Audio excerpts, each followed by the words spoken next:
Hello, everyone, and welcome. I'm Mr. Midnight. I know many of you love winding down with these stories as you drift off to sleep, and I'm so glad you're here tonight. Before we begin, I'd love to hear from you. Drop a comment and let me know where in the world you're listening from. If you enjoy the story, don't forget to like and subscribe so we can share many more nights together. Now find a cozy spot, take a deep breath, and let's relax as we dive into tonight's case. Story number 1. It was late on a quiet April night in Lenawee County, Michigan. Inside a large farmhouse surrounded by endless acres of fields, one woman stood on the edge of a life-changing decision. For years she had built everything here, her home, her business, her family's legacy. But that night, behind closed doors, everything she'd worked for was about to be destroyed. But by dawn, that silence would hide something unthinkable: a marriage shattered, a family torn apart, and a woman the entire community would soon be searching for. What happened inside that farmhouse on April 24th, 2021, remains one of the most haunting mysteries in Michigan's history. A story of love, power, and betrayal that would take years to fully uncover. At 52, Dee Ann Warner seemed to have everything: a thriving trucking business, a beautiful property, 5 children, and deep roots in her Michigan community. She was a woman everyone admired: hardworking, generous, and always smiling. Her company, DDW Investments, had grown from a small family operation into a regional success. Dee was respected not only for her leadership, but for her strength. Yet that strength was being tested more than ever. For 15 years, Dee had been married to Dale Warner, a man whose charm had long since faded into control and intimidation. What had started as a partnership had slowly turned into domination. Dale controlled every aspect of their lives: the business, the finances, even Dee's personal communications. He demanded her passwords, tracked her vehicle, and installed cameras throughout their property. Friends said Dee had begun to shrink inside her own life, a prisoner in her own home. By late April 2021, Dee had made a choice she could no longer delay. She was leaving Dale. That Saturday morning, April 24th, she woke up determined to take the first steps toward freedom. It wasn't just about ending a marriage. It was about reclaiming her life. Her day began with something ordinary, almost symbolic: a visit to the salon to have her eyelashes done. Her esthetician, Kelly Jo Stace, later remembered the visit vividly. Dee looked exhausted, her eyes red and swollen, as if she'd been crying for hours, but she still scheduled her next appointment for the following week. To investigators later, that small gesture would become a critical clue: proof that Dee was planning for her future, not preparing to disappear. After leaving the salon, Dee stopped to visit her children. First, she went to see her daughter Amber, where her son Zach was also visiting. They both noticed immediately that something was wrong. Dee tried to stay composed, but tears kept coming. She confided that she was scared, not of being alone, but of Dale. She was tired of being watched, manipulated, and undermined. Later that day, she took her youngest daughter, Angelina, to a soccer game, trying to keep things normal. She smiled from the stands, cheered, and chatted with other parents. But behind that smile, she was terrified. Friends would later recall that she seemed distracted, her eyes unfocused, her phone always in her hand, as if waiting for something to happen. That afternoon, Dee sent a text message to her son Zach. It was clear and final. She said she was done with the marriage, done with the business arguments, done with the fighting. She even offered to sign over her shares of the family companies to Dale. It was her line in the sand. As night fell over the Warner property, the tension finally erupted. Dee got into a heated argument with Dale and one of their employees, Todd Nyrink, who had become increasingly involved in the business. The argument centered on money, control, and betrayal, three things that defined life on the Warner farm. Dee believed Todd was acting behind her back, making unauthorized decisions about company finances with Dale's support. The shouting match grew so intense that Dee, perhaps sensing danger, made a decision that would later haunt everyone who loved her. She sent her 9-year-old daughter to spend the weekend with a friend. It was around 8:30 p.m. It was as if she knew something terrible was coming. That night, Dee exchanged messages with her business manager, Stephanie Volkler. She told her she was shaking, vomiting, and hyperventilating from stress. She said she'd told Dale she wanted to sell everything, to end the business, end the marriage, and finally start over. Volkler urged her to stay safe, but Dee's mind was made up. She was leaving, no matter what it cost. At 10:24 p.m., one of Dee's friends texted her to check in. Usually, Dee replied instantly, but this time there was silence. Then, nearly 30 minutes later, her phone lit up with a short reply. Just one letter. K. It wasn't her style. Dee never texted like that. To everyone who knew her, that single letter felt wrong, cold, emotionless, mechanical, and it would be the last message she ever sent.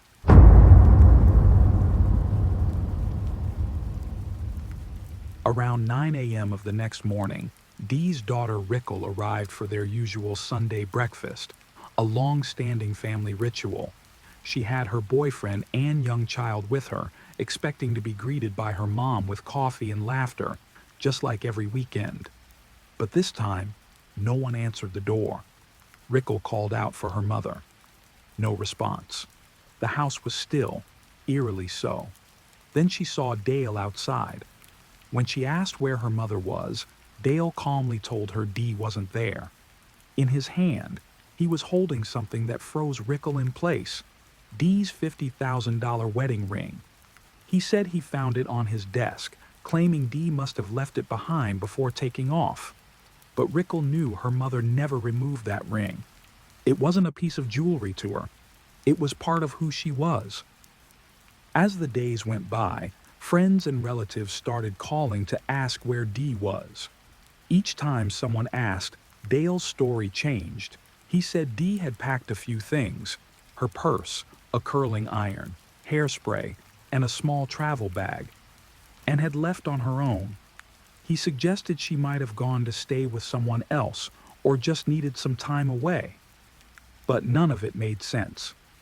Both of Dee's cars were still on the property, one in the garage and the other parked near her office. Her phone, bank cards, and personal items hadn't been touched since the night before.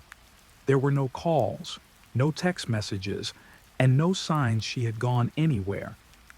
Her family began to worry. When they couldn't reach her, someone finally called the Lenawee County Sheriff's Office to request a welfare check at the Warner property.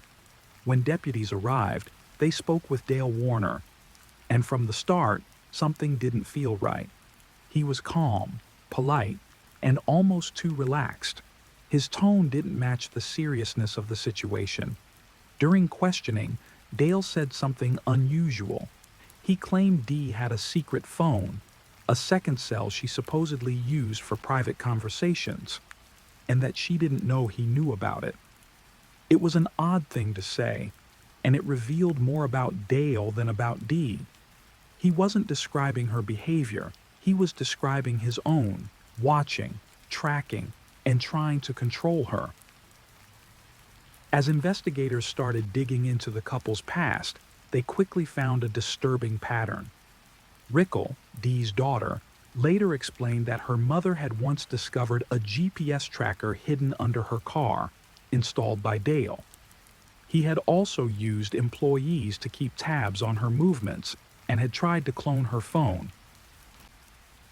In December 2020, 4 months before she disappeared, Dee had tried to leave him. She told a close friend that when she started packing her things, Dale became aggressive and refused to let her take their youngest daughter, Angelina, with her. In early 2021, Dee confided in her business manager, Stephanie, and showed her a small bump hidden under her hairline, an injury from a physical confrontation with Dale. She tried to downplay it, but Stephanie could tell something was seriously wrong. Dee also said she was afraid to leave her daughter alone with him. Despite the fear, she kept working and stayed focused on protecting her child. The day after the welfare check, Dale's actions made investigators even more suspicious. Instead of helping organize searches or giving police full access, he changed the passwords on the property's security system, locking everyone out of the surveillance footage that could have shown what happened that night.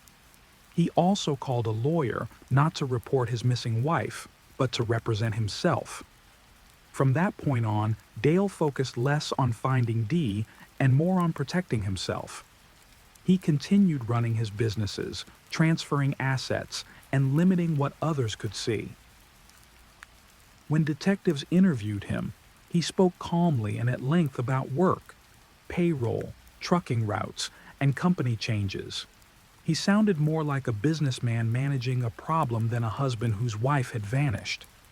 He didn't show worry or urgency. He didn't ask questions about search efforts. For someone whose spouse was missing, he seemed unusually composed. By the summer of 2021, investigators realized this case wasn't just about a missing woman. It was about money, control, and power. Dee had built DDW Investments from the ground up, but after she disappeared, Dale began quietly transferring vehicles, equipment, and contracts into his own name.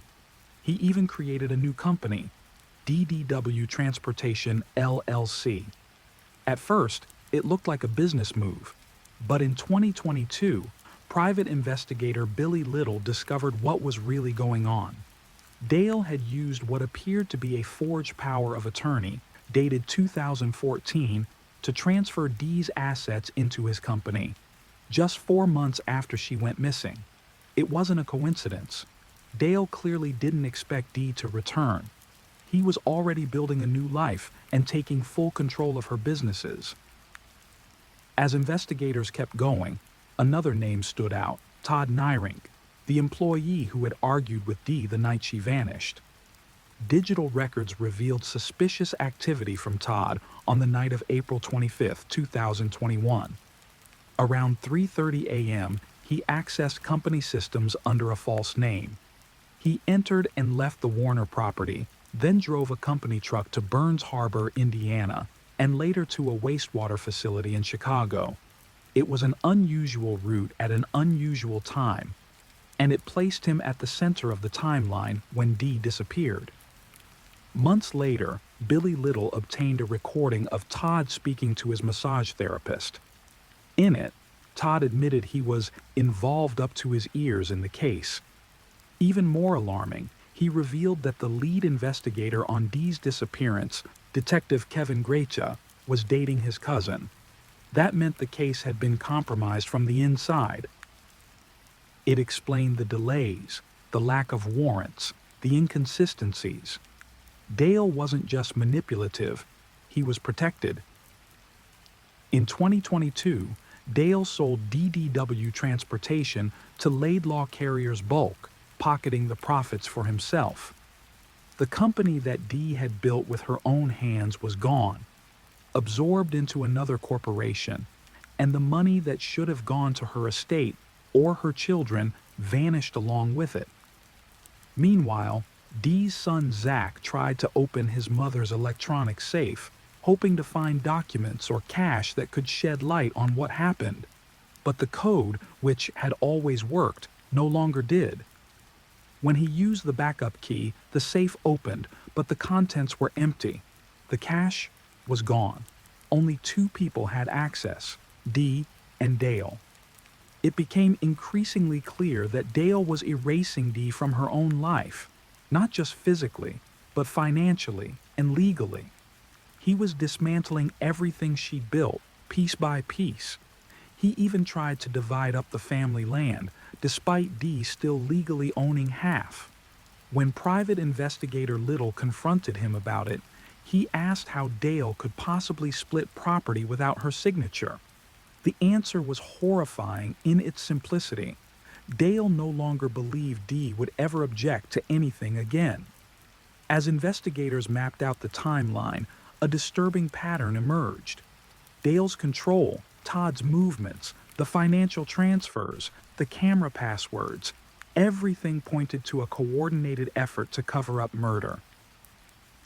By late 2022, the Michigan State Police and Lenawee County prosecutors had accumulated nearly 2 years' worth of evidence: financial documents, digital logs, witness statements, and expert reports. It wasn't one smoking gun. It was hundreds of smaller pieces, all pointing in the same direction. And though there was still no body, investigators were confident they knew exactly who was responsible. After 20 months of relentless work, the Michigan State Police were ready to move. On November 21st, 2023, they announced what Dee's family had been waiting to hear for more than 2 years. Dale John Warner, age 53, had been arrested for open murder and tampering with evidence in connection with the disappearance of his wife. At his arraignment the next day, Dale appeared calm, almost smug. When the judge asked for his plea, he looked her directly in the eye and said, "Not guilty." Prosecutors called him a flight risk, a manipulator, and a danger to the community. They requested a $20 million bond, one of the highest in county history. The judge agreed. Dale would remain behind bars while awaiting trial. For Dee's family, the arrest brought mixed emotions. It confirmed what they had feared all along, that the man they once trusted was responsible for her disappearance. Yet, it also marked the first real step toward justice. Even with Dale behind bars, one question still consumed everyone who loved her. Where was Deanne Warner? Her children searched fields, rivers, barns, anywhere her body could be. Volunteers combed through acres of farmland, and investigators followed every lead. But still, there was nothing. It was as if she had vanished into the earth itself. Then, in August 2024, that silence finally broke. On August 17, 2024, the Michigan State Police returned to one of Dale Warner's properties, a farm located on Paragon Road, just 4 miles from the family home where Dee was last seen alive.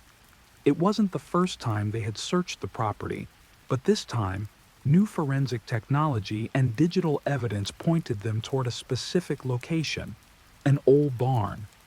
Inside, among tools and farm equipment, investigators noticed something strange: a large anhydrous ammonia tank. To anyone else, it looked perfectly normal, part of the machinery scattered around the property. But this tank stood out. Its surface had been repainted, its seams re-welded, and its metal exterior looked unnaturally clean compared to everything around it. When officers opened it, the smell hit first: chemical, heavy, unmistakable. Inside that tank, after 1,200 days of searching, they found what everyone had feared: the remains of Deanne Warner. Her body had been hidden inside the welded tank for over 3 years, sealed, entombed, and left to rust less than 4 miles from her own home. 5 days later, on August 22, 2024, the Jackson County Medical Examiner officially confirmed the identity through dental records. Deanne Warner had been found. Her death was ruled a homicide, though the exact cause of death was withheld while prosecutors finalized their case.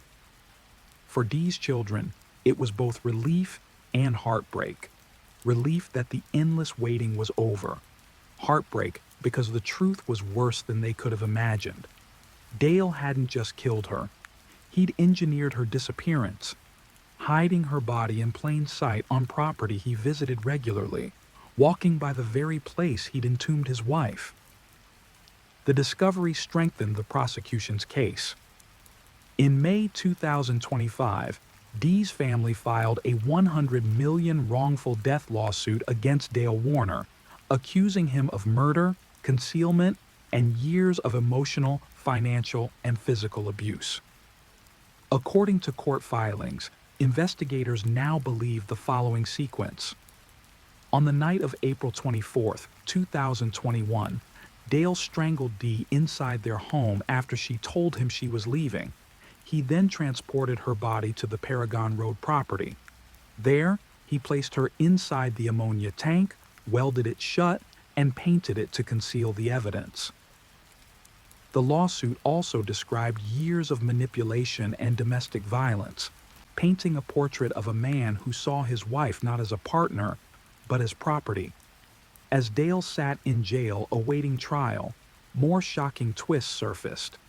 In March 2025, his adult son Jaron Warner was arrested and charged with tampering with evidence and accessory to murder in connection with Dee's death. The charges were later dropped, but the arrest hinted at what investigators had long suspected, that Dale did not act alone. Several employees and family members had likely helped him maintain the illusion of normalcy, moving assets, and hiding evidence while pretending nothing had happened. Still, the discovery of Dee's body changed everything. For the first time, prosecutors had what they needed, not just circumstantial evidence, but proof of death. During Dale's preliminary hearing in June 2024, the judge ruled there was enough evidence to send the case to trial. Dale's defense attorney argued that the prosecution's case was built on assumptions and that media coverage had poisoned the local jury pool. But in August 2025, the judge denied the motion to move the trial out of Lenawee County. He ruled that an impartial jury could still be found, and that justice would be served right where the crime took place. The trial was officially set for January 2026, nearly 5 years after Dee's disappearance. For the Warner family, the years of anguish had transformed into strength. They had never stopped searching, never stopped believing.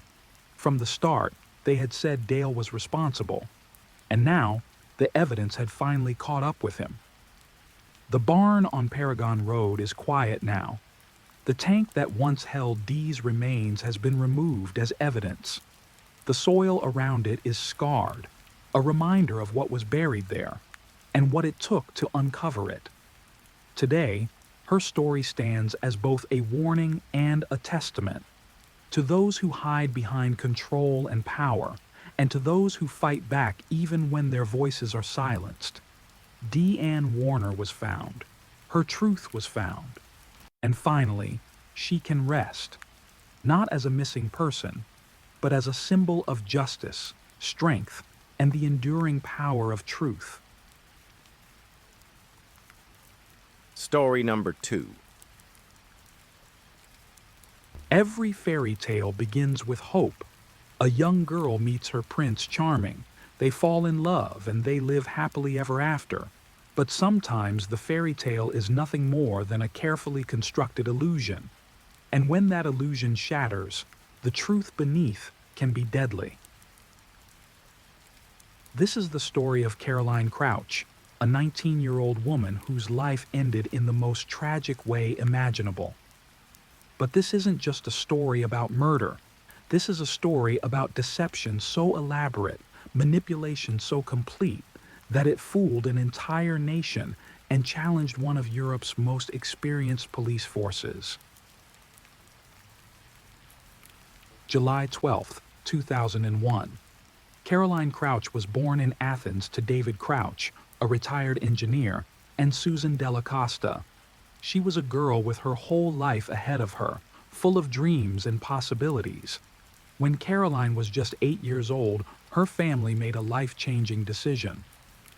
They relocated to the island of Alonissos, a stunning coastal paradise where azure waters meet white sand beaches. David and Susan had fallen in love with the island's natural beauty, and they wanted to give their daughter an idyllic childhood. And idyllic it was. Caroline embraced her beachside life with passion. She became an avid scuba diver and swimmer, spending her days exploring the underwater world that surrounded her island home. She was happy, carefree, and surrounded by a loving family. But on Good Friday, 2017, everything changed. Caroline, just 15 years old and still in high school, met a man who would alter the trajectory of her life forever. His name was Charalambos Anagnostopoulos, but everyone called him Babis. Babis was 27 years old, 12 years Caroline's senior. He was a commercial helicopter pilot, financially well off, charismatic, and by all appearances, the perfect catch. He knew how to make an impression, and what an impression he made. Picture this: a teenage girl in her classroom looking out the window when suddenly a helicopter appears overhead. The pilot waves. It's romantic. It's dramatic. It's the kind of thing that happens in movies. For Caroline, it wasn't a movie. It was her reality. Babis had flown his helicopter over her school to get her attention, and it worked. What Caroline didn't know, what she couldn't have known at 15, was that this wasn't romance. This was the beginning of a carefully orchestrated trap. Babis was charming and attentive. He showered Caroline with attention, made her feel special and grown up. To a teenage girl, being pursued by an older, successful man can feel validating and exciting. She thought she had found her prince. A year and a half into their relationship, Babis proposed. Caroline was still underage, but she would turn 18 just 3 days later. On July 15th, 2019, barely 3 weeks after her 18th birthday, they got married. But here's what's crucial to understand. They didn't have a traditional Greek wedding. No family celebration, no gathering of friends, no joyful ceremony with loved ones in attendance. Instead, they eloped to Portugal. To Caroline, it may have felt romantic and spontaneous, but looking back, we can see it for what it truly was. The first step in isolating her from everyone she knew and loved. After the wedding, the couple settled in Glika Nera, a suburb on the outskirts of Athens. To the outside world, they appeared blissfully happy. Their social media was filled with pictures of a loving couple living their best life. Smiling faces, romantic gestures, adventures together. But social media rarely tells the whole truth. While their Instagram feed painted a picture of wedded bliss, Caroline's private writings told a very different story. In her diary, entries from 2019 reveal a young woman questioning her relationship. She wrote about fighting with Babis, about how serious those fights had become. She mentioned planning to leave, to go stay with her sister, unsure if she could continue in the relationship. But there was a complication. Caroline was pregnant.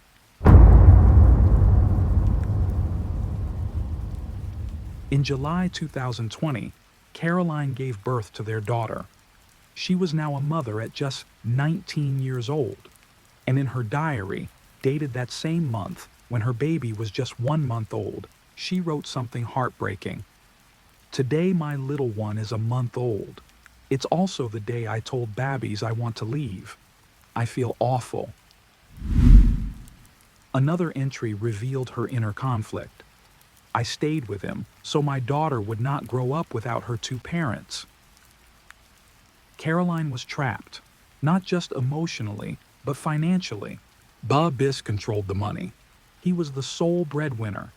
Even when Caroline's mother Susan would send money to help, Babis would take it. In her diary, Caroline wrote, "I love Babis so much that I can't leave him, even though this relationship hurts me." This is the reality of coercive control. This is what manipulation looks like.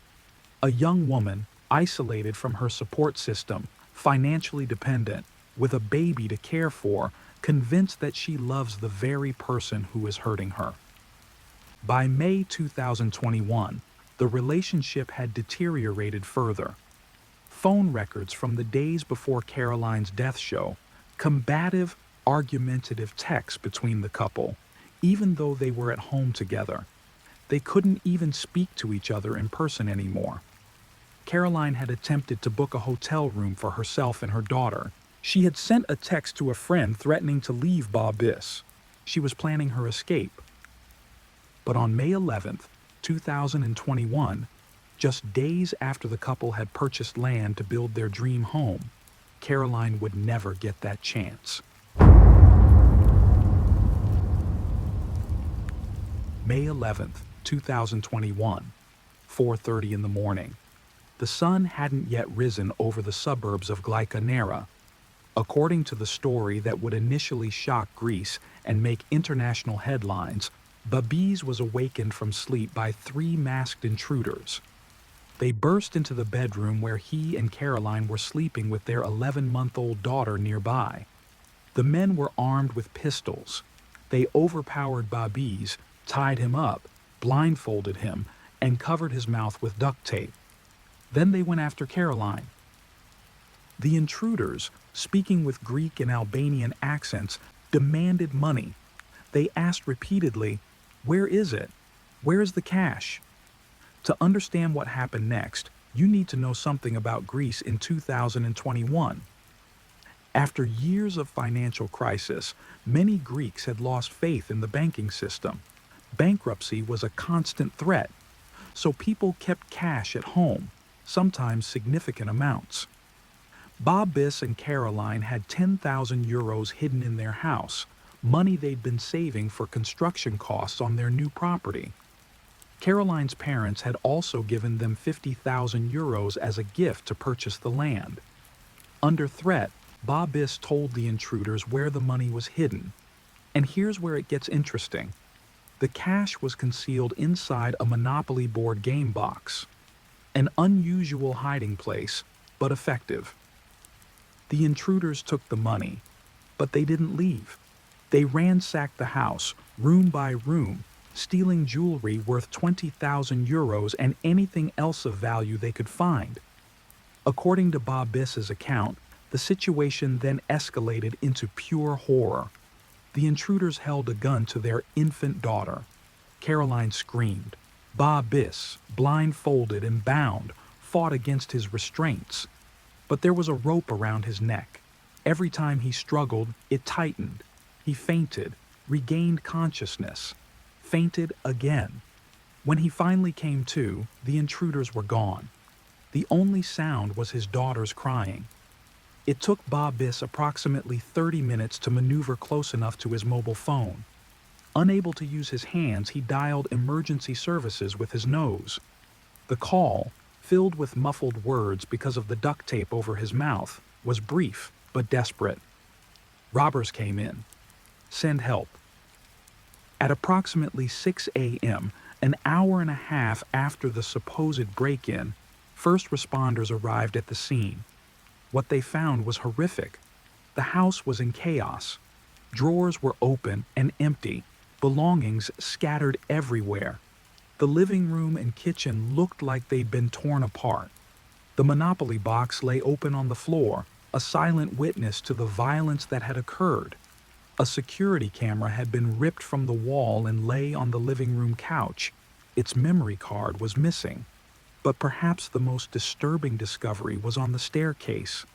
Hanging there by her own leash was Roxy, the family's 7-month-old husky puppy. She had been strangled to death. Upstairs, in the main bedroom, first responders found Bob Biss still bound on the floor.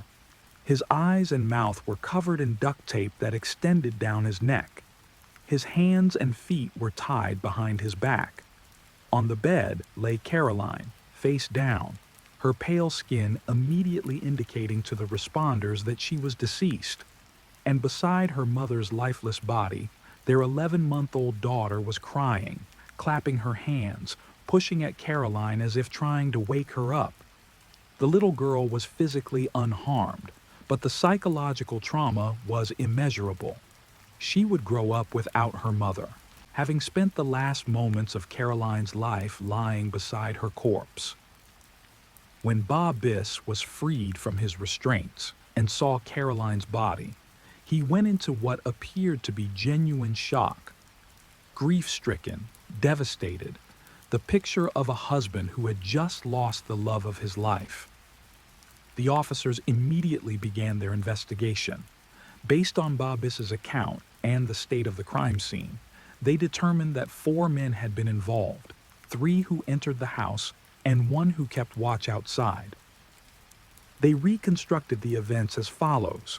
The intruders approached through a dirt road leading to the rear of the property. After failing to break through the back door, they removed security pins from a basement window and entered through there. They murdered the family dog to keep her quiet. They then went to the bedroom, subdued Bob Biss, and confronted Caroline. They ransacked the house and took the money from the Monopoly box. And before leaving, they smothered Caroline with a pillow. The autopsy revealed devastating details. Caroline's death was not quick. She suffered for approximately 6 minutes. Bruises across her body showed she had fought back. Marks on her lips and tongue suggested sharp objects may have been used. There were no signs of sexual assault. This was murder. Brutal, calculated murder. Based on a glimpse Bob Biss claimed to have gotten when one attacker's hood fell off during a struggle, police created a sketch of the suspect, an overweight, dark-skinned, tall individual.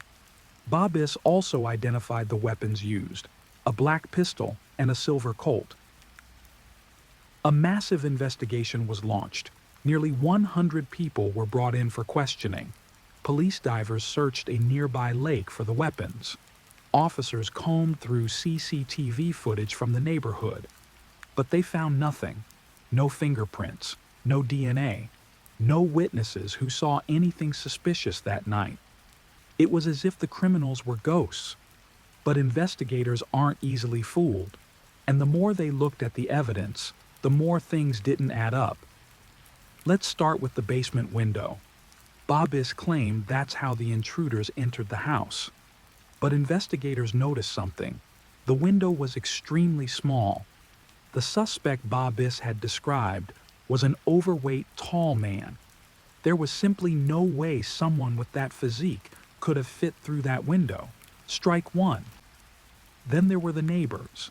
Bob Biss claimed the house had been ransacked violently, but not a single neighbor reported hearing sounds of destruction, no crashing, no banging, no sounds of drawers being ripped open or items being thrown around. What did they hear? A puppy crying in distress. That's it. No sounds of a house being trashed, no cries for help, no screaming infant. Strike two. The house itself presented problems with Bob Biss's story. Despite the supposedly violent home invasion involving 3 men ransacking the property, there were no fingerprints, no DNA evidence, nothing. And then there was the question that several investigators raised. Why would armed intruders tie up the man but fight the woman? Typically, home invaders would subdue the physically stronger person, the one most likely to fight back. Why would they leave Bob Biss tied up but spend time struggling with Caroline? It didn't make tactical sense. Strike three. But the real evidence came from technology. And this is where Bob Biss's carefully constructed story completely fell apart. Remember that security camera? The one Bob Biss claimed the intruders removed from the wall and took the memory card from? Data from the camera revealed something damning. The memory card was removed at 1:20 a.m., hours before the supposed break-in at 4:30 a.m. Someone removed that card before the crime occurred. Someone who didn't want the camera recording what was about to happen.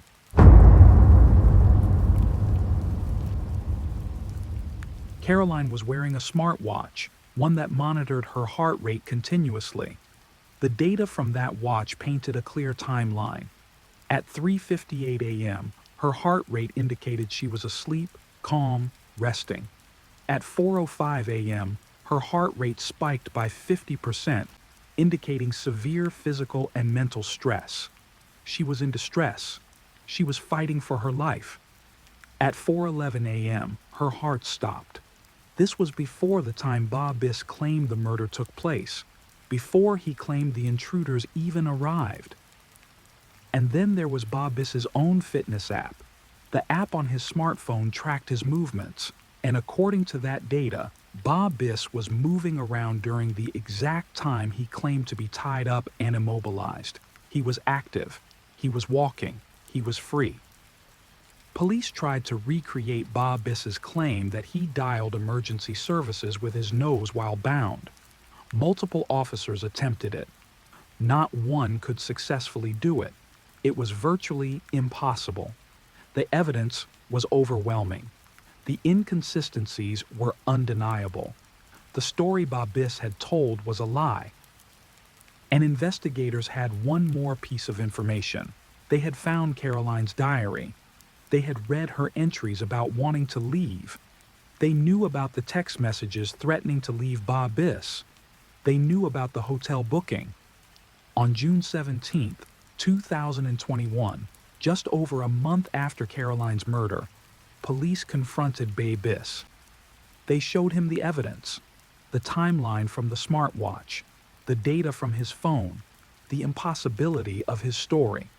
For 8 hours, they interrogated him. And finally, he broke. What Bob Biss confessed to was both the truth and another lie.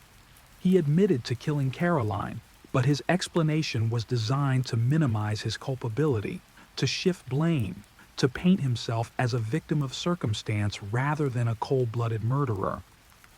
According to his confession, on the night of May 10th going into May 11th, he and Caroline got into an argument. He claimed they were fighting about their daughter, that Caroline wanted to take the child and leave. He said Caroline threw their infant daughter into the cot and told him to leave the house. He claimed Caroline became physical first, that she pushed him and punched him, that his judgment became clouded, that he lost control. He claimed self-defense. He claimed passion. He claimed it wasn't premeditated. But the evidence told a different story. Here's what actually happened that night.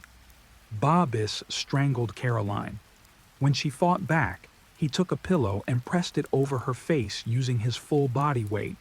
He suffocated her. For 6 minutes, she struggled. For 6 minutes, she fought for her life. And for 6 minutes, he held that pillow down until she stopped breathing. Their 11-month-old daughter was in the room. She witnessed her father murder her mother. After Caroline was dead, Bob Biss set about creating his elaborate hoax. He considered disposing of her body but realized it wouldn't work, so he decided to frame someone else. He staged a home invasion. He ransacked his own house, making it look like burglars had torn through their belongings. He opened the Monopoly box and scattered the pieces. He took jewelry and hid it. And then, in a calculated act of cruelty designed to add authenticity to his lie, he killed Roxy, their 7-month-old puppy. He strangled her with her own leash and hung her from the staircase. He placed his infant daughter next to her dead mother. And then he tied himself up, carefully crafting restraints that would look convincing, but from which he could eventually free himself. He put duct tape over his eyes and mouth. He waited. When enough time had passed, he freed himself enough to reach his phone. He made that call to emergency services, complete with muffled words and desperate pleas. And then he waited for first responders to arrive so he could play the role of grieving husband and traumatized survivor. In his confession, Bob Biss said he deserved to be punished. He said he owed everyone an apology. But even in his confession, he tried to shift responsibility to Caroline. He claimed she had become aggressive after their daughter was born. He painted himself as a man driven to violence by his circumstances. But the diary entries don't lie. The text messages don't lie. The evidence doesn't lie. This wasn't a crime of passion. This wasn't self-defense. This was the final act of control by a man who couldn't bear the thought of losing his power over his victim. The case became known as the murder that fooled the world. For weeks, all of Greece had been searching for the phantom home invaders. The story had made international news. People were terrified that violent criminals were targeting homes in Athens suburbs. And all along, the killer had been hiding in plain sight, playing the role of devastated widower, accepting condolences, attending his wife's funeral, holding their daughter while cameras flashed. Babis had been so confident in his deception that he hadn't even bothered to destroy key evidence. The smartwatch data, the phone records, the fitness app information, all of it remained, waiting to expose his lies. In May 2022, Charalambos Anagnostopoulos was charged and found guilty on multiple counts: premeditated murder, perverting the course of justice, lying to authorities, and animal abuse. He was sentenced to life in prison plus an additional 15 years. But no sentence can bring Caroline back. No punishment can undo the trauma inflicted on her daughter. No amount of justice can restore what was taken from Caroline's parents, David and Susan, who lost their daughter to the very man she had trusted with her heart. Caroline Crouch was just 19 years old when she died. She was a young woman who loved the ocean, who was passionate about diving and swimming, who dreamed of building a home for her family. She met someone when she was too young to recognize the warning signs.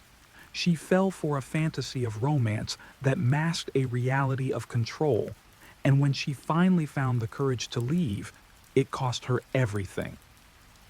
This case reminds us of several crucial truths. Age gap relationships between adults and teenagers are inherently problematic. They create power imbalances that can be exploited.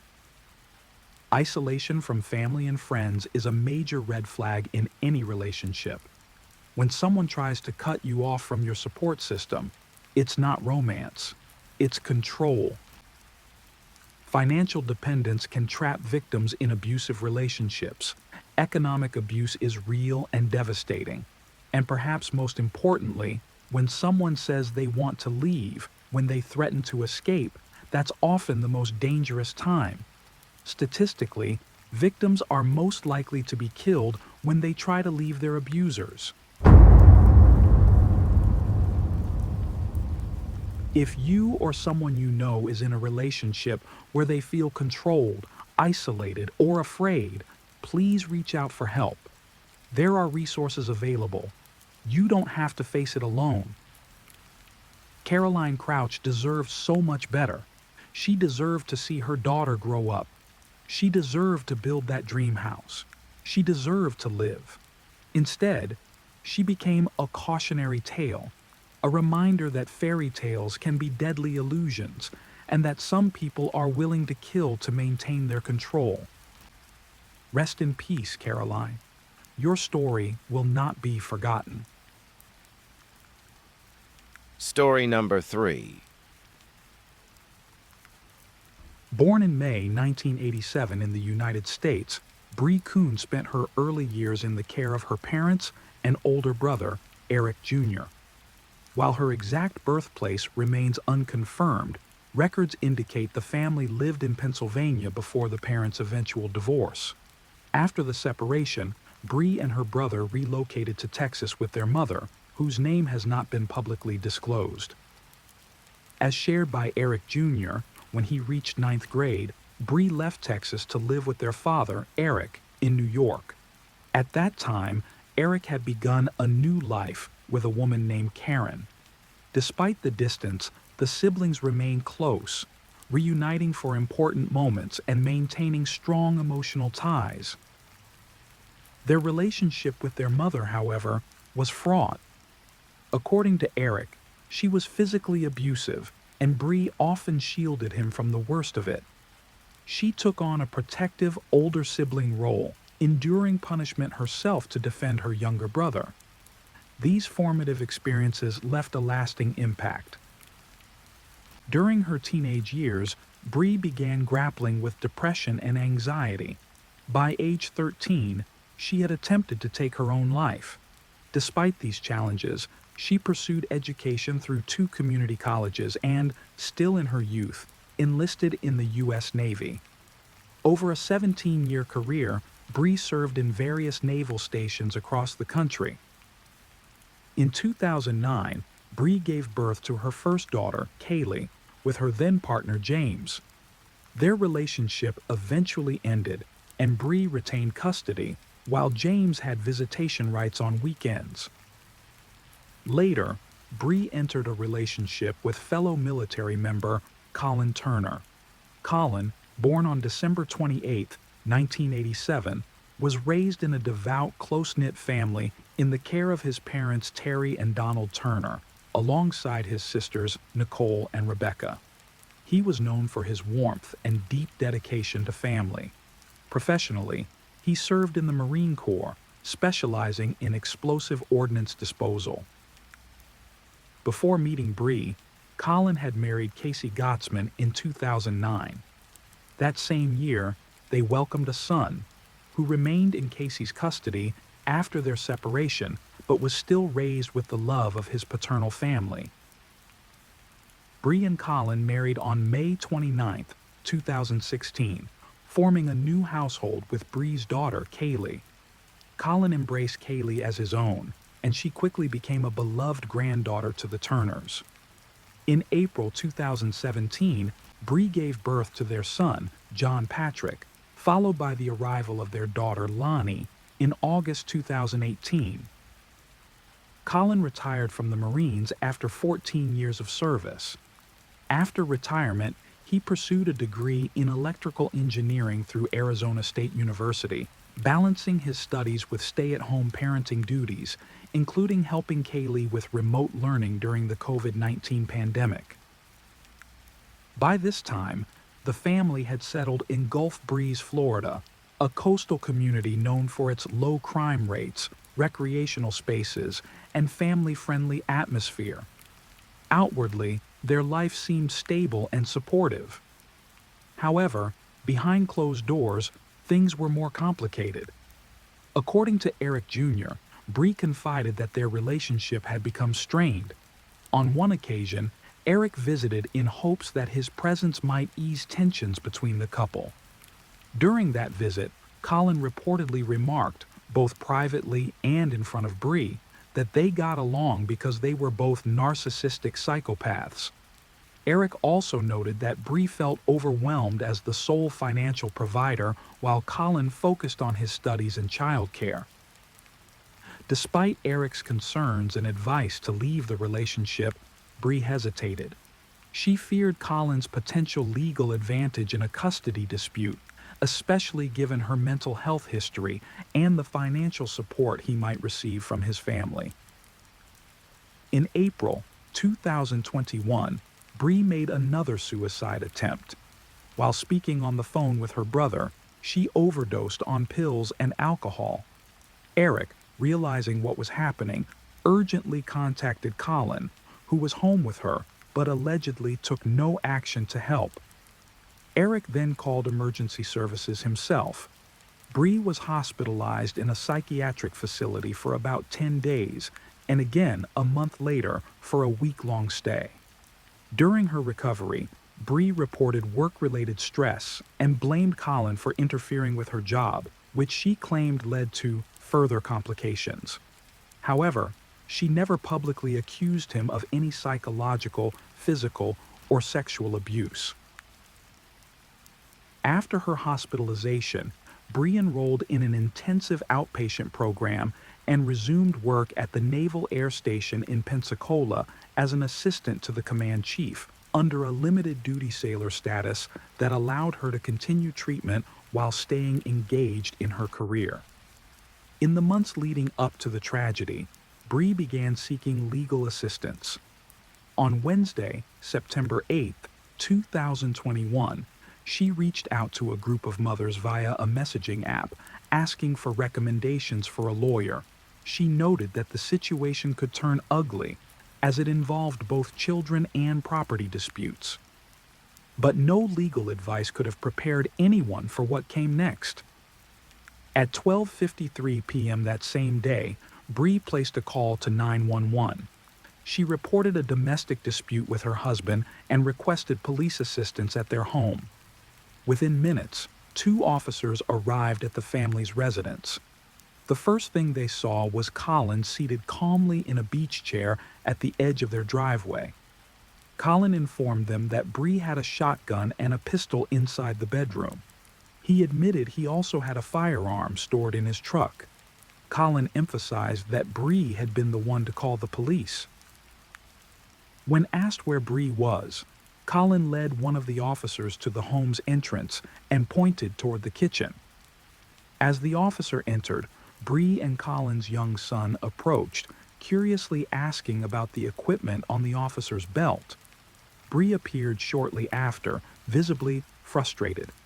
The officer explained that unless there were visible injuries or concrete proof of physical violence, there was little they could do in that moment. Bree responded with bitter sarcasm, saying that next time she would make sure her husband hit her in the face.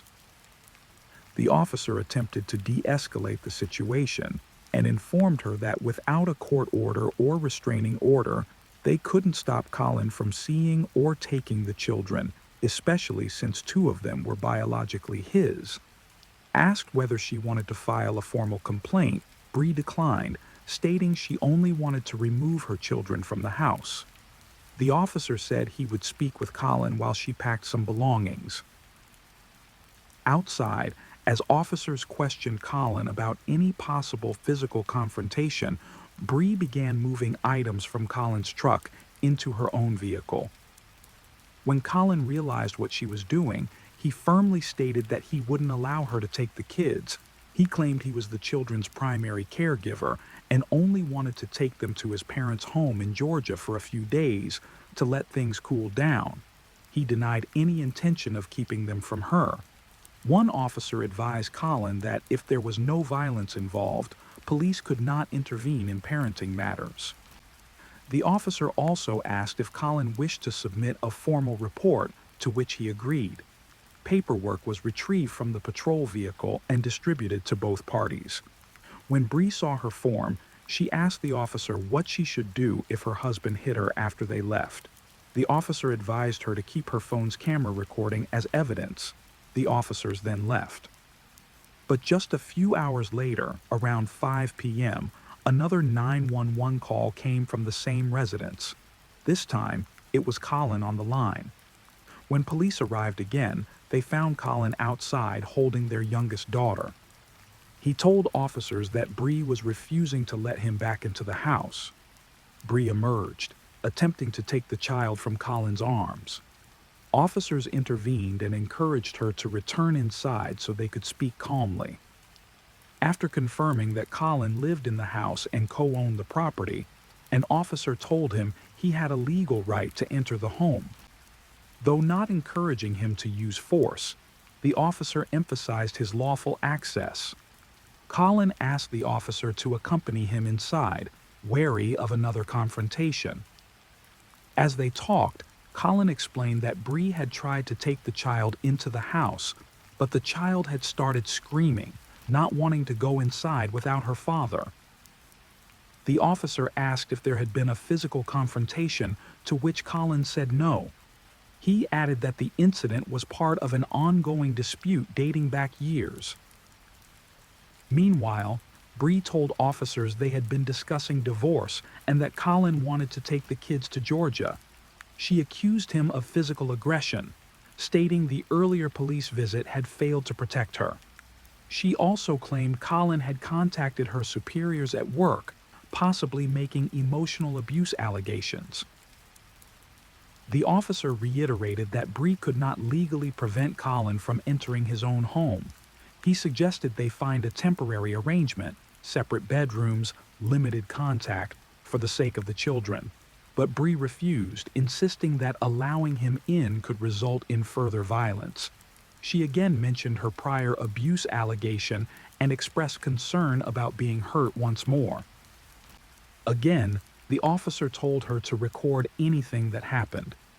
But Bree clearly wanted more than advice.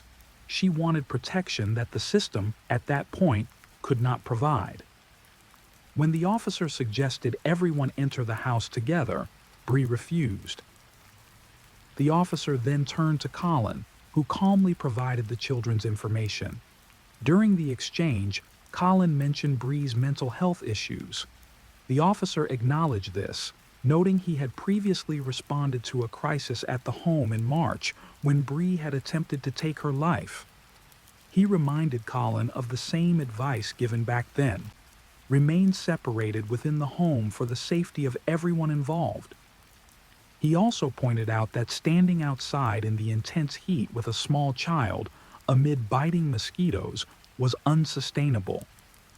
Before heading inside again, Colin asked the officer to retrieve his wallet, which Bree had allegedly taken from his vehicle. At the door, Bree met the officer. When asked about the wallet, she denied having it and said she had only taken Colin's credit card.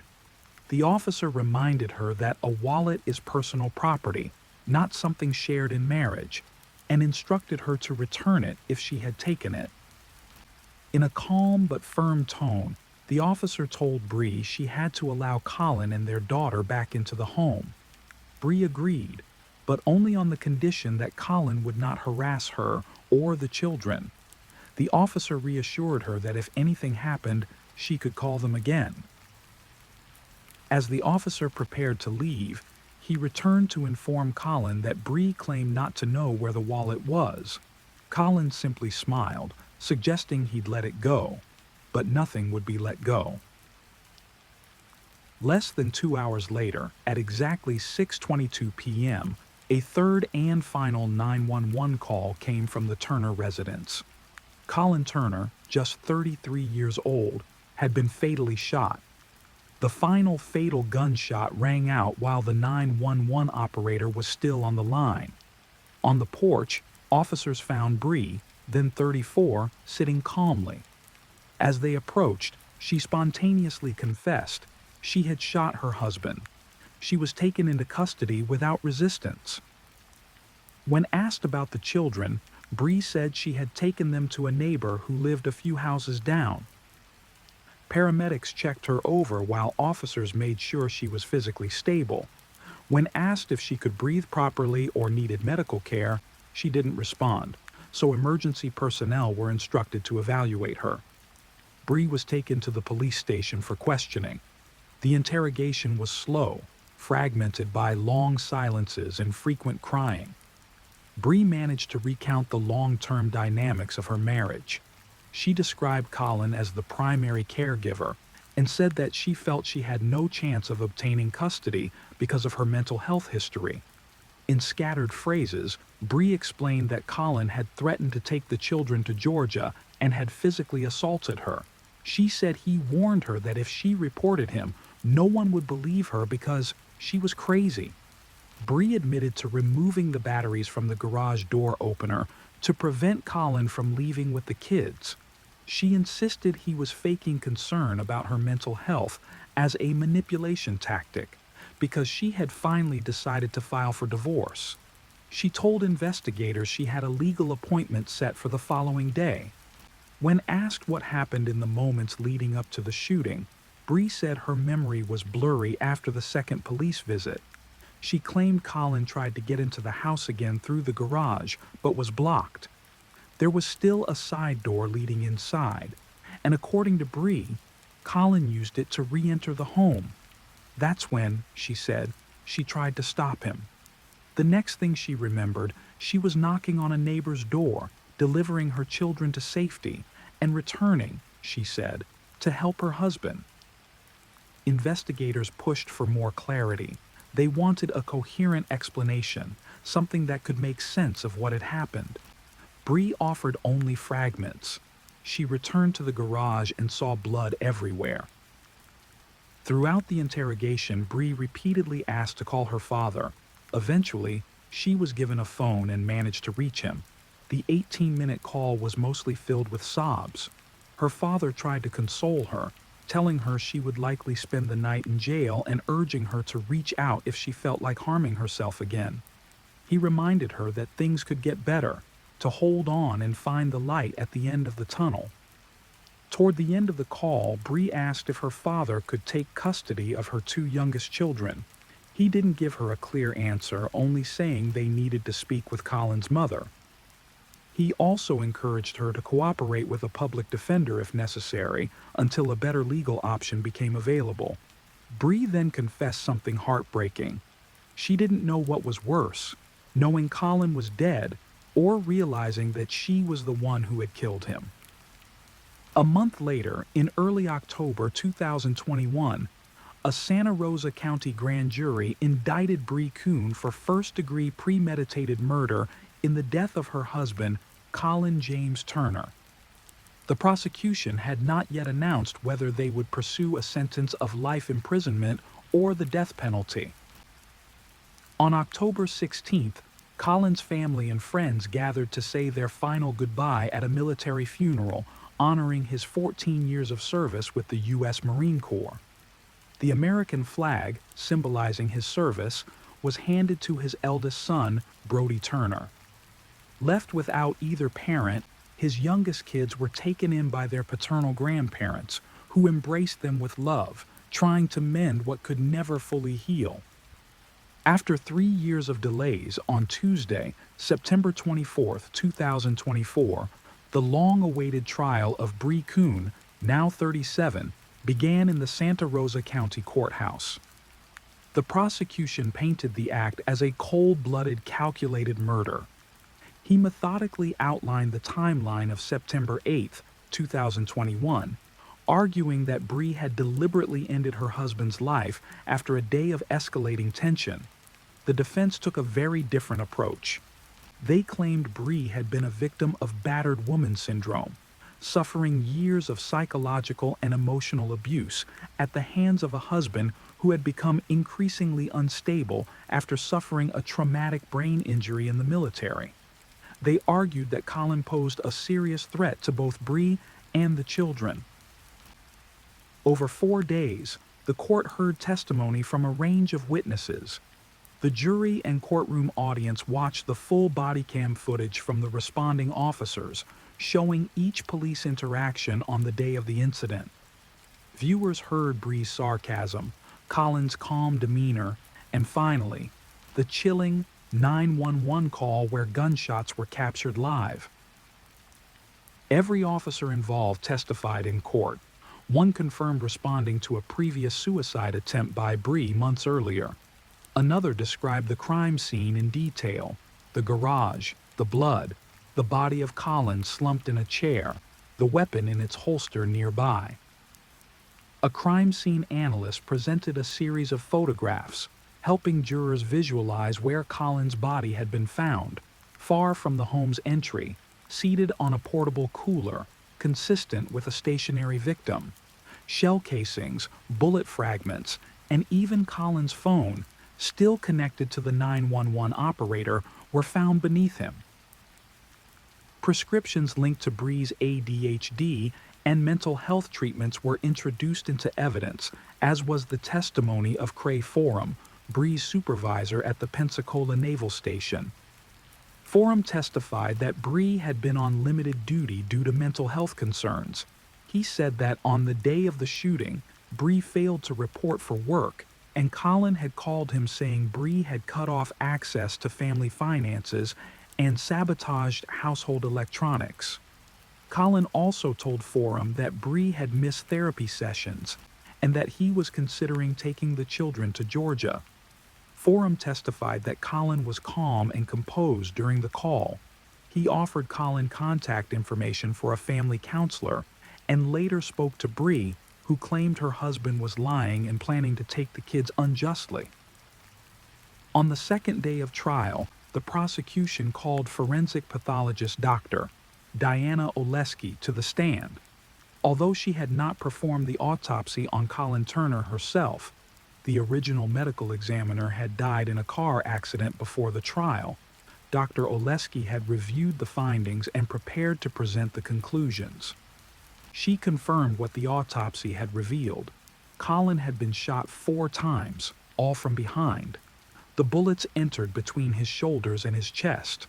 One particularly devastating shot had traveled from his left shoulder, exited through the side of his neck, and ultimately lodged in his right wrist. The cumulative trauma included punctured lungs, fractured ribs and cervical vertebrae, a ruptured spleen, spinal cord damage, and injury to the pericardium, the membrane around the heart. Dr. Oleski concluded that Colin would have survived for only a couple of minutes following the pericardial injury.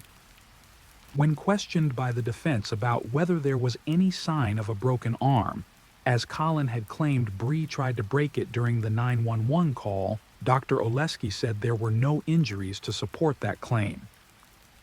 Next to testify was Eric Kuhn, Bree's brother. Eric described being on the phone with Bree the day she attempted suicide months earlier. She told him she had taken pills with alcohol. He claimed Colin hadn't responded with concern when informed. He didn't call for help, so Eric did. Eric added that Bree had long feared losing her children, believing Colin's family's financial advantage and legal resources gave them the upper hand. On the day of the shooting, he said Bree was anxious due to an unspecified surgery she had scheduled and was convinced Colin would exploit her recovery period to take the children. Eric testified that he spoke to his sister several times that day. Her mood fluctuated, sometimes calm, sometimes distressed. During a final call lasting around 45 minutes, he said he heard her arguing with Colin, heard shouting and objects being thrown. Then, he claimed, Bree picked up a gun. When asked how he knew this, Eric hesitated, then said he believed Bree had told him. Eric begged his sister to leave with the kids. He said she didn't listen. The last thing he heard before the call ended were Bree's words, "You're not going to take the kids." Then, gunshots, children crying, Bree's voice repeating, "Oh my God, I killed him. I have to call the police."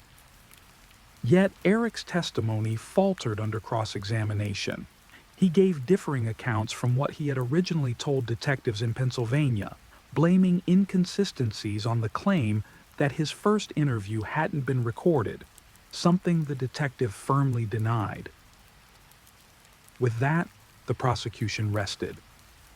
The defense, which had initially announced it would present testimony from a mental health expert and Bree herself to support a battered woman syndrome argument, abruptly changed course. Neither the expert nor Bree testified. No explanation was made public. Instead, the defense called James, Bree's ex-husband, who is also the biological father of her eldest daughter, Kaylee. James testified that on the day of the shooting, he exchanged texts with Colin. He also received a phone call from Bree, who told him directly, "You need to come get Kaylee." "I just shot Colin." When he asked why, she simply said, "I don't know." James rushed to retrieve his daughter. He told the court he had always believed Colin was a great stepfather. Kaylee had spoken highly of him. Due to a hurricane warning, the third day of trial was cut short. On Friday, September 27th, the court reconvened for closing arguments. The prosecution argued that Bree had no visible injuries on the day of the shooting and had deliberately provoked Colin while secretly recording the altercation with her phone and keeping her brother on the line. The prosecution concluded this was the true motive, not self-defense, but control. They said that when Bree couldn't provoke Colin into aggression, she took matters into her own hands, shooting him 4 times in the back, unaware that he was on the phone with 911. The defense countered that Colin had been walking around the home with a firearm and had hidden it in his truck before police first arrived. They pointed to the 911 call where Colin alleged Bree tried to break his arm, something not supported by the autopsy. One defense attorney even mocked Colin's 911 call, saying a Marine should have been able to get through a locked door and insinuated that others in his elite unit would have laughed at his reaction. Finally, the defense claimed the shooting was the result of police failure to protect Bree after multiple pleas for help. The jury deliberated for just 4 hours before returning with a guilty verdict. Before sentencing, the judge allowed impact statements from Colin's parents. Colin's mother spoke first. She said she was grateful to have her grandchildren and hoped to adopt them officially. She condemned Bree not only for taking her son's life, but for trying to tarnish his reputation. Colin's father appeared even more affected. He said the children were doing well in school and were surrounded by love. He expressed disappointment in Bree's actions both before and after the shooting. Then, the judge issued Bree Kuhn's sentence. She was sentenced to life in prison. Though this might seem like the conclusion, the story continues. On October 3, 2024, Bree's legal team filed an appeal with the Florida Court of Appeals. They are challenging her conviction and requesting a new trial. Meanwhile, Bree was not subjected to disciplinary military action. She was discharged with a general discharge under honorable conditions after 17 years of service in the U.S. Navy. But for the children, no court ruling or appeal can undo what happened. Still, the questions remain. Could this tragedy have been prevented? Was Bree acting in self-defense, as her lawyers claim? Or did Colin, a man with no prior convictions or history of violence, fall victim to a moment of irreversible fear and desperation? Story number 4. The morning was quiet. A layer of frost covered the roofs, and the streets were still waking up. Inside a suburban home, the sound of children's laughter faded as their mother walked them to school. Just another ordinary day. Moments later, everything changed. When Crystal returned home, something, or someone, was waiting. Within minutes, the peaceful rhythm of her morning shattered into chaos. A single scream, a struggle that lasted only seconds, and then silence. By the time officers arrived, the scene inside the garage would leave even seasoned investigators shaken. Cameras had been disabled. Nothing appeared forced. Whoever had come knew exactly what they were doing. What began as a case of online harassment was about to expose a far darker truth, one that no one, not even those closest to her, could have imagined. Crystal Krug came into the world on November 24, 1980, in Boulder, Colorado. She grew up in a warm, close-knit household, surrounded by her parents and brothers. When her father remarried, Crystal embraced her stepmother and new siblings with the same open heart that defined her personality. From the time she was a little girl, Crystal's curiosity and energy stood out. She was fascinated by science, captivated by how the world worked at a molecular level, and she balanced that analytical side with an equal passion for dance. Whether she was studying, performing, or simply laughing with friends, she brought light wherever she went. Her intelligence and drive earned her a scholarship to the Colorado School of Mines, a rare achievement that reflected both her discipline and ambition.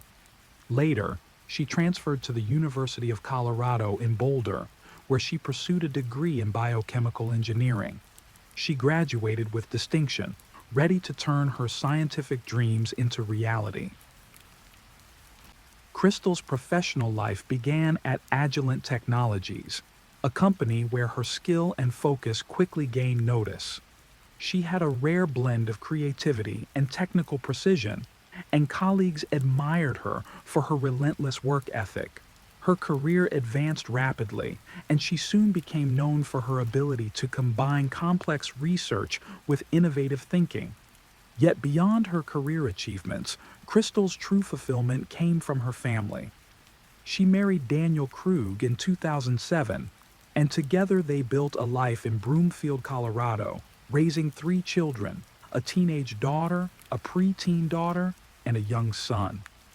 Their home was filled with laughter, activity, and the constant rhythm of daily family life. Her daughters shared her love for performing arts, while her son inherited her curiosity for technology. To those who knew them, the Krug family seemed to embody stability and love.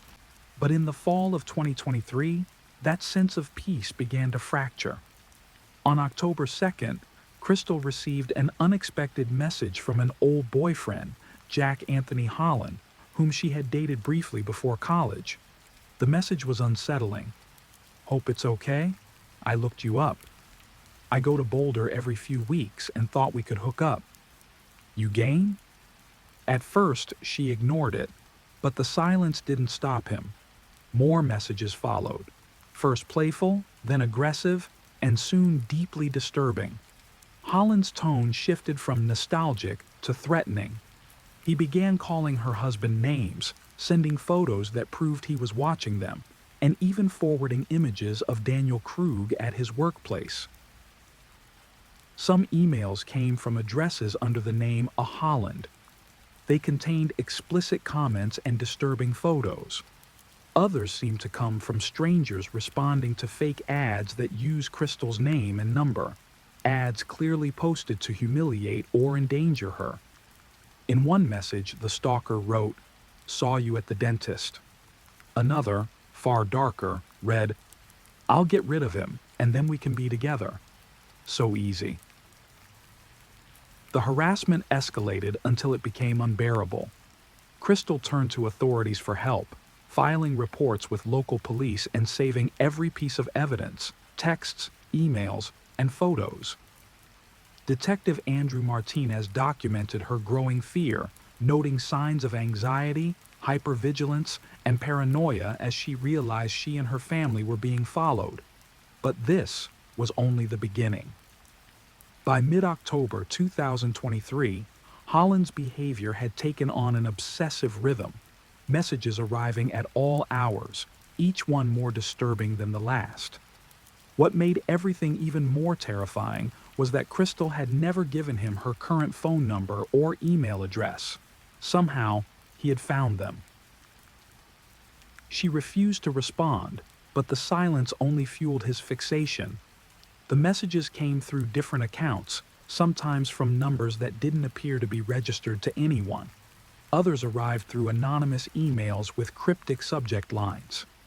It became clear that Holland had gone to great lengths to find her, digging through online databases, background check websites, and social media traces that Crystal had long since deleted. She told investigators she believed he was living somewhere in Colorado.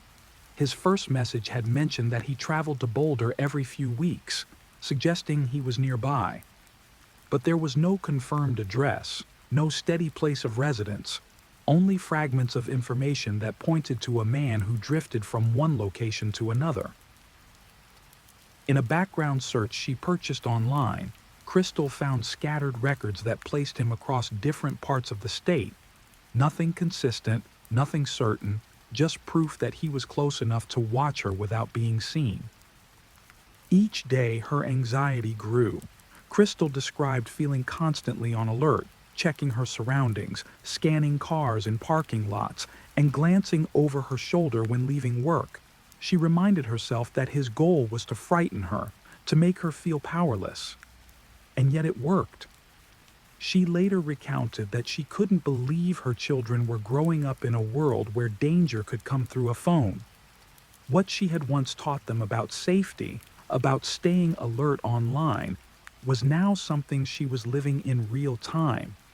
Her history with Jack Holland was brief, almost insignificant compared to the impact he now had on her life. They had dated in the summer of 1999, a short-lived relationship that ended by fall. She remembered one final encounter in 2001 when he suddenly appeared, claiming they were meant to be together. Crystal, already focused on her future and career, told him clearly that their connection was over. He reacted emotionally, blocked her on Facebook, and disappeared. Years passed without a trace. She deleted her social media accounts before the pandemic, cut off old email addresses, and moved on completely. But out of nowhere, more than 20 years later, he reemerged with more intensity than ever before. Although Holland never mentioned her children, his fixation on her and Daniel was clear. The stalker's attention seemed centered entirely on Christelle, his delusional belief that they still shared a connection 2 decades later. For Christelle, that twisted form of attention became unbearable. Every vibration of her phone brought a wave of dread. What had once been a story of young love was now a haunting reminder that some obsessions never fade, and that ignoring them doesn't always make them go away. As the harassment intensified, authorities began to fear that the stalker's threats could soon turn into something worse. Crystal's husband, Daniel Krug, was considered a potential target as well. In his statement to investigators, Daniel spoke openly about the emotional toll the ordeal had taken. He described the panic, the sleepless nights, and the guilt he felt for not being able to protect his wife from something that seemed to grow more dangerous with each passing week. By early November, the harassment had escalated even further. Dozens of explicit photos from strangers began appearing on Crystal's phone, images sent by men who claimed to have seen her profile online. Investigators soon discovered that a fake dating advertisement had been posted under her name, using her phone number and email address. The ad traced back to a Gmail account belonging to Jack Holland. Crystal and Daniel realized the situation was spiraling out of control. They installed extra security cameras around their property, reinforced locks, and discussed relocation. Crystal began keeping what she called her stalker log, a meticulous time-stamped record of every message, call, and incident. She also hired a private investigator to trace Holland's movements, while undercover officers from the Broomfield Police Department monitored the area around her home. The investigation, however, proved difficult. The private investigator uncovered possible addresses for Holland in Utah and Idaho, but nothing concrete. Detective Andrew Martinez explained that what the police truly needed was digital evidence directly linking Holland to the threatening messages. Without that proof, any confrontation could lead nowhere. On November 12, 2023, Martinez filed search warrants to Google, TextNow, and Verizon, requesting data connected to the accounts and phone numbers used by the stalker. The companies were served 5 days later. But a clerical mistake in Google's warrant delayed the process. It had to be refiled on December 6th. By then, Google had not responded, and the other companies had yet to deliver any information. Detective Martinez noted that such delays were common.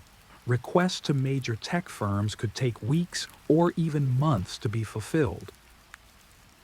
As time passed, tension within the Krug household deepened. No one knew how far Holland might go, or whether he was watching them even now. Then came the morning of December 14th, 2023. That day began like any other. Crystal walked 2 of her children to school, returning home around 8 a.m. Moments later, tragedy struck. Inside the family garage, she was ambushed. The attacker struck her on the back of the head with a blunt object, then stabbed her once in the chest, a single, fatal blow. Daniel, who had left earlier for work, arrived later than usual that morning, saying he had not felt well. Once at the office, he texted and called his wife repeatedly, but she didn't answer. Hours passed in silence. By late morning, panic set in. He finally called police, requesting a welfare check, explaining that Crystal had received threats and was scheduled to meet with Detective Martinez that same day.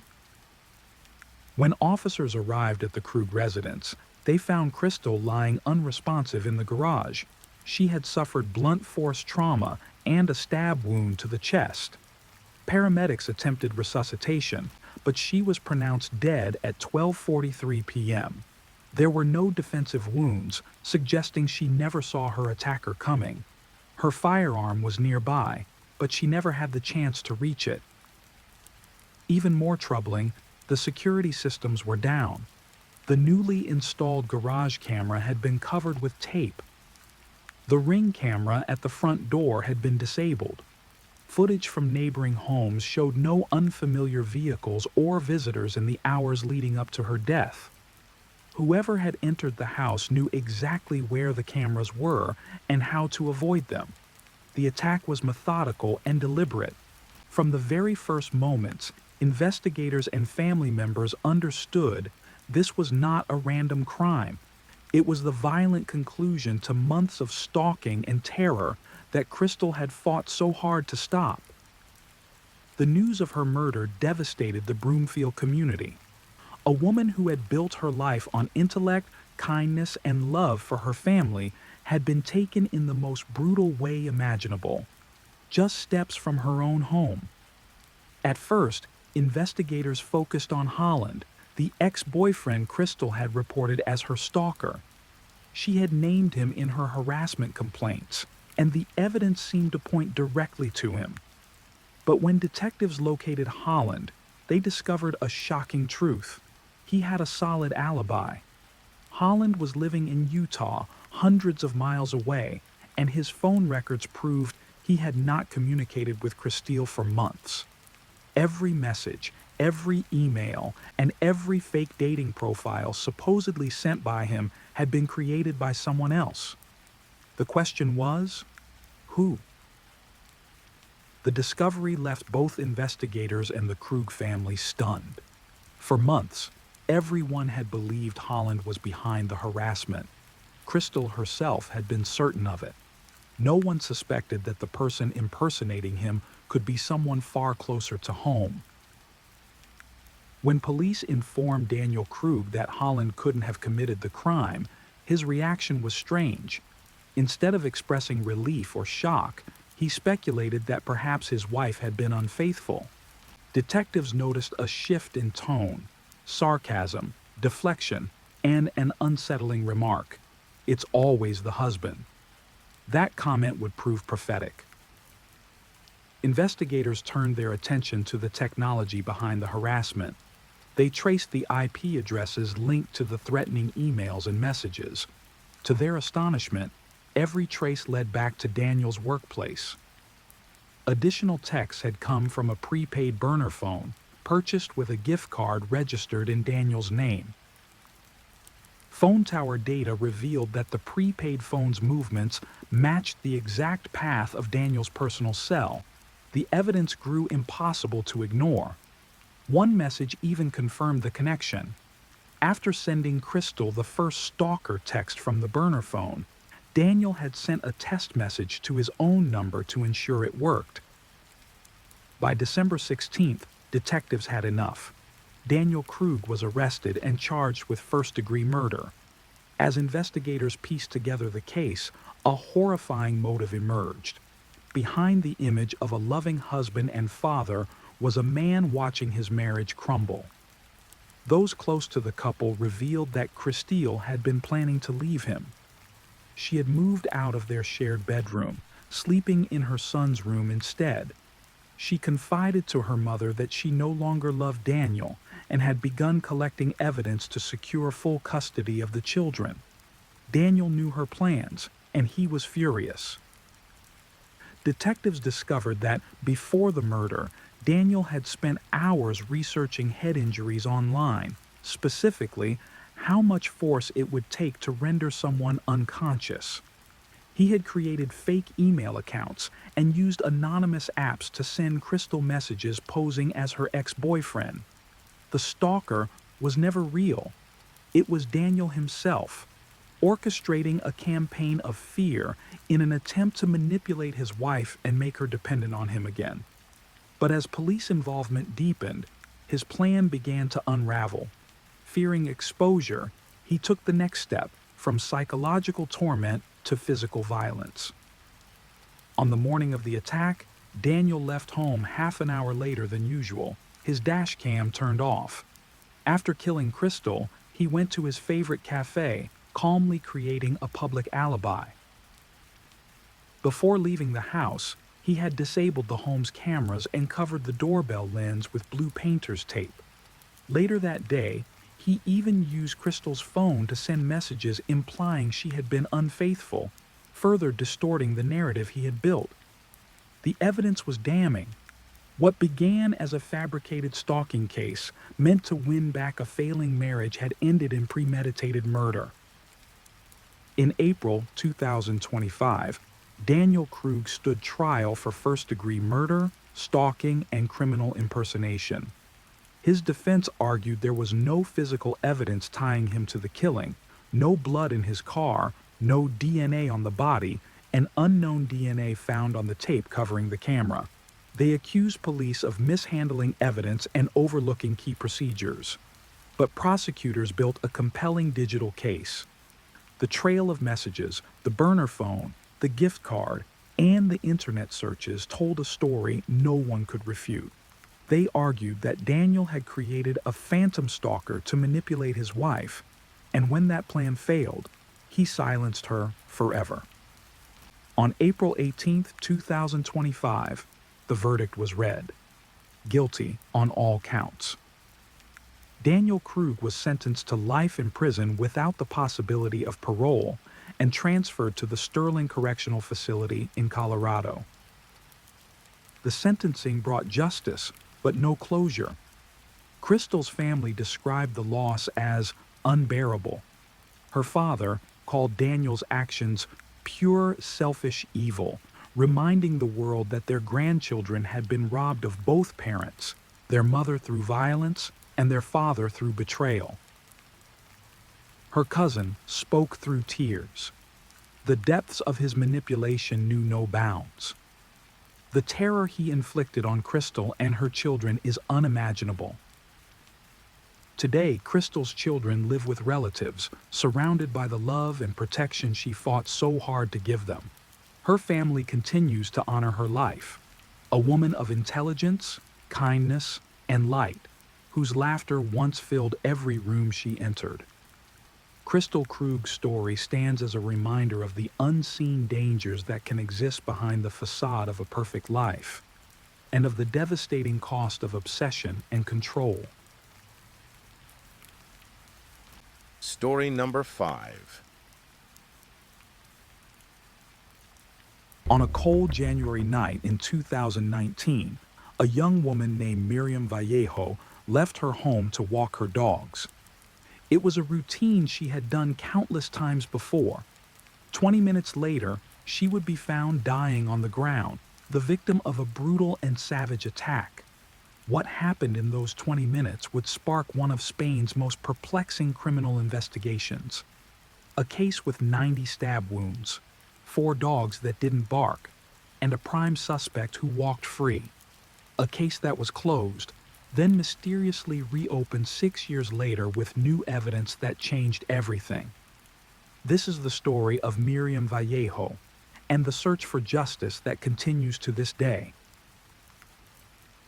Miriam Vallejo Pulido was born on August 9, 1993, in Alcalá de Henares, Madrid, Spain. She was an only child, raised by hard-working parents who poured all their love and effort into giving her the best life possible. From an early age, Miriam showed an extraordinary love for animals. She rescued cats, cared for dogs, and surrounded herself with all kinds of pets. This wasn't just a childhood phase. It was a passion that would define her entire life. Those who knew Miriam describe her as empathetic, sweet, profound, and deeply affectionate. She had a special sensitivity to everything around her and couldn't remain indifferent to suffering, whether human or animal. She was the kind of person who made the world a little brighter just by being in it. Academically, Miriam excelled. She was dedicated, respectful, and had a clear inclination toward the sciences. As a child, she dreamed of becoming a veterinarian, but life took her down a different path. She graduated as a nursing assistant and administrative manager and eventually found work as a laboratory technician at a pharmaceutical company.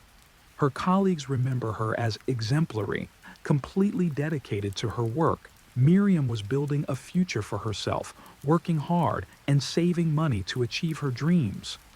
One of those dreams was independence.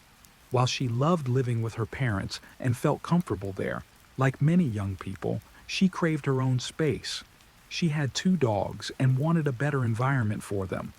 That's when she approached her friend Celia. Celia also had two dogs, so Miriam proposed they move in together. They could share a larger space where all four animals could live comfortably, and they could split the rent. Celia loved the idea. Soon after, Celia's boyfriend, Sergio Sayas, joined the plan. Sergio and Celia had met at a battery recycling company where they both worked. He was a maintenance technician, and she worked in the laboratory. The three of them moved into a rented house in Villanueva de la Torre, a quiet locality mainly composed of residential developments, surrounded by fields and rural paths. It was a peaceful area without much activity, where neighbors mostly kept to themselves. Miriam loved it there. She took full advantage of the surroundings to walk her dogs. Her usual route took her through the empty fields near her home, where she enjoyed long walks with her four-legged companions. With these circumstances in place, we arrive at January 16th, 2019, the night that would change everything. It was around 9 o'clock at night when a young couple stumbled upon a terrible scene. On the ground lay a woman, still alive but gravely injured and in agony. One of them immediately called emergency services, desperately explaining they had found a woman in very bad condition, lying on the ground in a solitary and difficult to access location. Emergency services arrived quickly, but the situation was irreversible. They couldn't do anything for the young woman, who had already lost her life. Her death was certified at the scene. The victim was identified as Miriam Vallejo. Many neighbors said she had only been living in the area for a few months and hadn't become well known, just like her two housemates. However, they did remember seeing her walking her dogs, always calm and very discreet. According to the forensic report, she had suffered an alarming number of wounds, all caused by a bladed weapon. The attack reflected an extreme level of violence. Police immediately began questioning neighbors about what had happened that day, trying to reconstruct the last hours of Miriam's life to begin their investigation. They learned that Miriam had left her house around 8:30 that evening to walk all four household dogs. They were all large breeds. Two belonged to her and two to her friend Celia, who wasn't home at the time. Miriam was testing new luminous collars for the animals that night. She started walking with a group of neighbors who were also walking their dogs, but a few minutes later, she separated from them and headed toward a dirt path that connected her house to an empty field. Barely 20 minutes after leaving home, she was ambushed by her attacker. From the very beginning, investigators ruled out sexual assault. There was no evidence of that type of aggression. They also dismissed robbery as a motive, since Miriam had all her belongings with her, including her cell phone. Moreover, the attack was extremely intense and targeted. This led investigators to believe there was some kind of emotional connection between Miriam and her attacker. This suspicion was confirmed when they received the forensic examination results. The findings were shocking. Miriam had received a total of 90 wounds inflicted by two different knives. Most of the wounds were superficial. The first strikes were to her back and abdomen, indicating to authorities that the attack had begun from behind. 8 of these wounds were located in the kidney area and were considered potentially fatal, but it was one wound to the chest that ultimately caused her death. Some cuts had also reached her forehead and palate. Forensic experts calculated that the entire attack lasted approximately 10 minutes. Think about that. 10 minutes is an incredibly long time for such a violent assault. Someone should have seen or heard something. but in those first impressions, it seemed no one had. Furthermore, it was clear that Miriam had tried to defend herself. She had 2 broken nails, cuts, bruises, and signs of being dragged. There had been significant struggling, and she had put up considerable resistance, but authorities believe she couldn't escape because the attack came from behind and took her by surprise. Another detail that powerfully caught investigators' attention was that her dogs hadn't reacted or tried to defend her. Let me emphasize this again. These were large breed dogs with a strong bond to Miriam. For many people, the logical expectation was that if a stranger had attacked her, the animals would have reacted, at least by barking to draw attention from others. But the dogs did nothing. They didn't defend her. They didn't even alert anyone to what was happening. This suggested something chilling. Miriam's attacker was someone the dogs knew, someone they trusted, someone from her inner circle. With this theory taking shape, investigators began looking closely at the people closest to Miriam, and one person immediately emerged as the prime suspect, Sergio Sayas, her housemate and Celia's boyfriend. According to the initial timeline, Sergio was supposed to be at work when the crime occurred. His company confirmed he had clocked out at 8:38 p.m. The problem?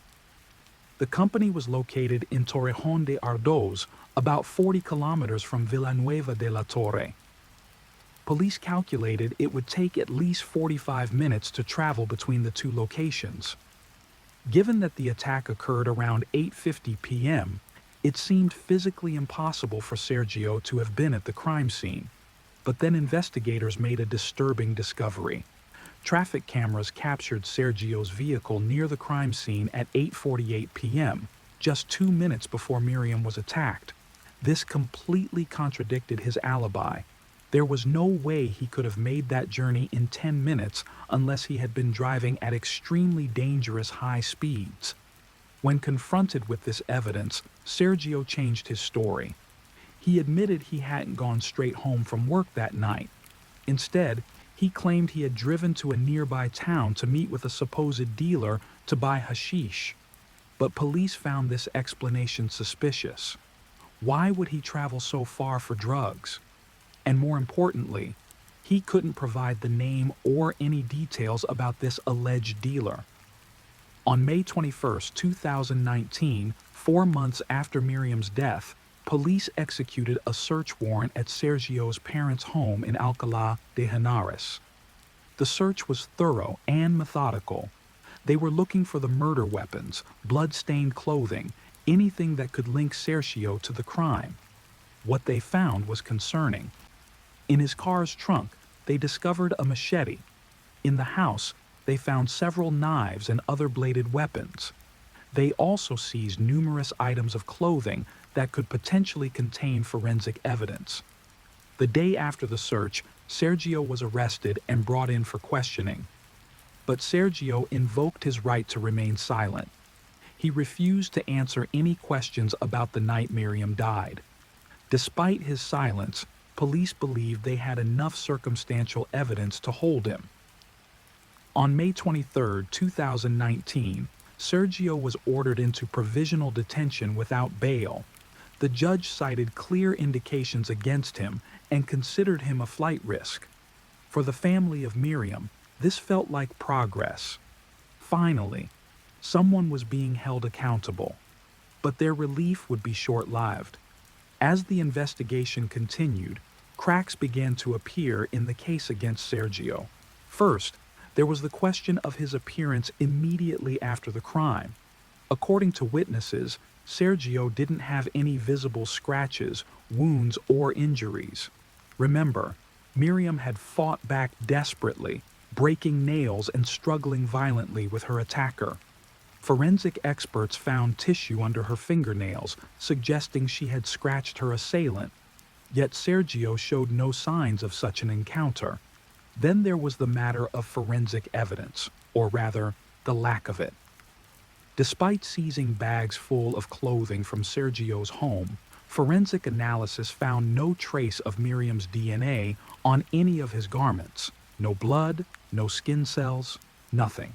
For an attack as violent and prolonged as Miriam's, this seemed almost impossible. How could someone stab another person 90 times over 10 minutes and not have any trace of the victim on their clothing? The investigation took another strange turn when Celia, Sergio's girlfriend and Miriam's housemate, began sharing peculiar information. In messages to Sergio's brother, Celia claimed that Sergio's clothing from the night of the crime had been burned. She suggested she had insider knowledge about the case. When questioned by detectives, Celia had a bizarre explanation. She claimed her statements came after consulting with a psychic who had revealed information to her. Investigators found her claims to be baseless and unhelpful to the investigation. On September 20th, 2019, the decision to keep Sergio in provisional detention was upheld, with authorities stating there were clear indications against him. But after spending 4 months in prison, everything changed. On December 20th, 2019, Sergio was released. The judge explained that they hadn't been able to gather sufficient evidence to sustain the charges. The court had received a report from the Civil Guard's biology department detailing analyses performed on clothing seized from Sergio's parents' home. Not a single garment contained any genetic profile matching Miriam. Sergio was freed without bail, with only the conditions that his passport be confiscated and that he report to the courthouse weekly. After his release, Sergio declared he felt relieved and very satisfied. For Miriam's family, it was devastating. In December 2020, the investigation took an unexpected turn. A man named Alberto, who had various addiction issues, entered a rehabilitation center in Madrid and spontaneously began talking about Miriam's death, providing details that caught authorities' attention. Alberto had previously been in prison for assaulting someone and crashing his car into his own mother's house. During his time in prison, he had crossed paths with Sergio.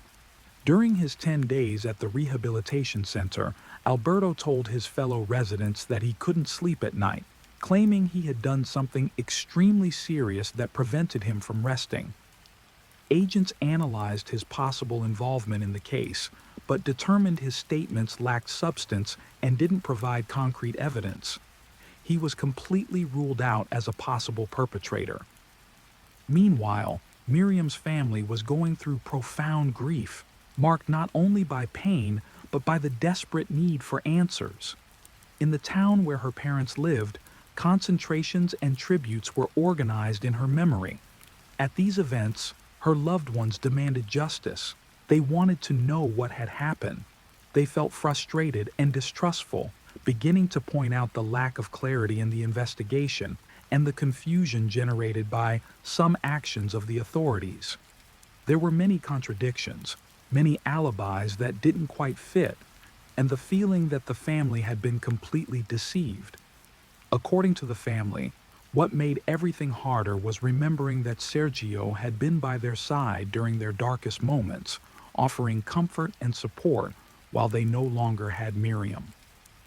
Nothing new emerged until January 2023, when the judge overseeing the case decided to archive it, ruling there wasn't sufficient evidence to identify a responsible party.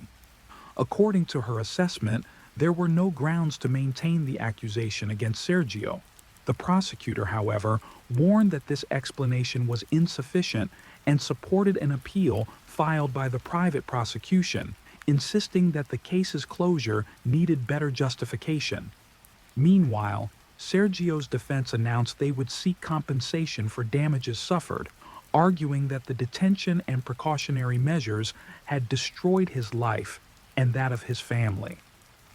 Among their claims was the fact that Sergio's father had been suffering from cancer, and the stress from the case had completely aggravated his condition. He died a few weeks later.